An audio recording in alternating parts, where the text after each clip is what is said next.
প্রচুর কাজ করতে হবে। মামুনিটা প্রচুর কাজ করতেছে। সে ঘর মুছতেছে। আর কি মুছবা মা? ঘর মুছবা? আচ্ছা আচ্ছা আচ্ছা, মুছে দাও, মুছো মুছো। ও মাকেও মুছবা? শেষ? তোমার ঘর মোছা শেষ?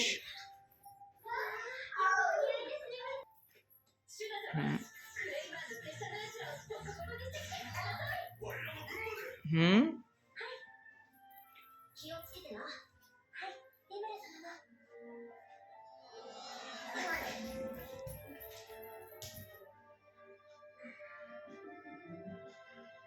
তোমার গাড়িটা মুছো। গাড়ি মুছবে না?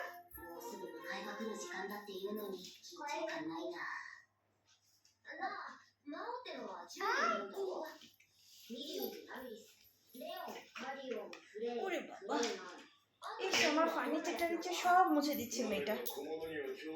আমার মেয়েটা কত লক্ষ্মী। ওরে বাবা, সোফা মুছতেছো?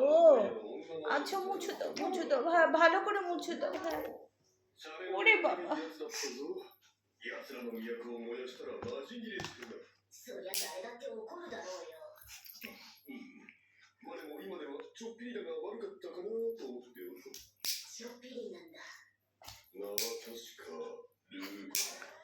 মুছতে মুছতে আবার একটু নাচু নাচুও করতেছ?